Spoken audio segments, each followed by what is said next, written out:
ആറ്റുകാലമ്മയ്ക്ക് ആദ്യമായി പൊങ്കാല അർപ്പിക്കാൻ കഴിഞ്ഞതിന്റെ സന്തോഷത്തിലാണ് നടി അന്ന രാജൻ. കുടുംബ സുഹൃത്തുക്കൾക്കൊപ്പമാണ് അന്ന പൊങ്കാല അർപ്പിക്കാനെത്തിയത്.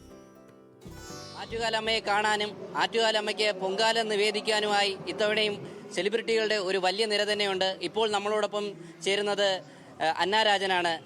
അന്ന, ആദ്യമായിട്ടാണ് ആറ്റുകാൽ പൊങ്കാലയ്ക്ക് എത്തുന്നത് അല്ലേ? എന്തുകൊണ്ടാണ് ഇത്തവണ ആറ്റുകാലമ്മയ്ക്ക് പൊങ്കാല അർപ്പിക്കണമെന്ന് തോന്നിയത്? അത് ദേവിയുടെ ഒരു വിളി വന്നു എന്ന് പറയാം. കാരണം കഴിഞ്ഞ പ്രാവശ്യം ഇവിടെ എനിക്ക് ഷൂട്ട് ഉണ്ടായിരുന്നു, പക്ഷേ ആ ദിവസങ്ങളിൽ ഷൂട്ട് ഉണ്ടായിരുന്നില്ല. പക്ഷേ എന്നാലും പൊങ്കാല അർപ്പിക്കാൻ പറ്റിയില്ല. അത് പറ്റിയില്ല. ഞങ്ങൾ വീട്ടിൽ പോയി 3 ദിവസം കഴിഞ്ഞിട്ട് ഷൂട്ട് സ്റ്റാർട്ട് ചെയ്തു. അപ്പോൾ ഈ പ്രാവശ്യം പ്ലാൻ ഉണ്ടായിരുന്നില്ല. തലേ ദിവസമാണ് പെട്ടെന്ന് വരുന്നുണ്ടോ മോളേന്ന് കസിൻസ് വിളിച്ച് അങ്ങനെ വന്നതാണ്. ആരൊക്കെയാണ് കൂടെയുള്ളത് ഇത്തവണ പൊങ്കാലയ്ക്ക്? കസിൻസ് എല്ലാവരും. നേരത്തെ ഈ ആറ്റുകാൽ പൊങ്കാലയെ കുറിച്ചിട്ടൊക്കെ കേട്ടിട്ടുണ്ടാവുമല്ലോ, അപ്പോൾ വരണം ഇടണം എന്നോ? അതാ ഞാൻ പറഞ്ഞു, ഒരു തോന്നിയത് കഴിഞ്ഞ വർഷമാണ്, പക്ഷെ ഇടാൻ സാധിച്ചത് ഈ വർഷമാണ്. എന്താണ് ഇത്തവണ പൊങ്കാലയ്ക്ക് സ്പെഷ്യലായിട്ട് ഉണ്ടാക്കിയിട്ടുള്ളത്? സ്പെഷ്യലൊന്നുമില്ല, എന്നും ദേവിക്ക് കൊടുക്കുന്ന പ്രസാദം തന്നെയാണ് ഉണ്ടാക്കിയിരിക്കുന്നത്. പിന്നെ കൂട്ടത്തിലൊരു പാൽപ്പായസം ഉണ്ടാക്കിയിട്ടുണ്ട് നമ്മുടെ ശ്രീകൃഷ്ണൻ്റെ ഒരു ഇതിന്.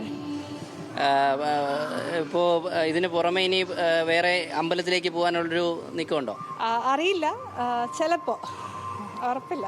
തിരക്കാണ്, എനിക്കിന്ന് മടങ്ങേണ്ടതുണ്ട്. അപ്പം അത് കാരണം. പുതിയ സിനിമകൾ പുറത്ത് പറയാൻ പറ്റുമെന്നറിയില്ല. ഒരു തമിഴ് പടം ചെയ്തു, അതിന് റിലീസിന് വെയിറ്റ് ചെയ്യണം.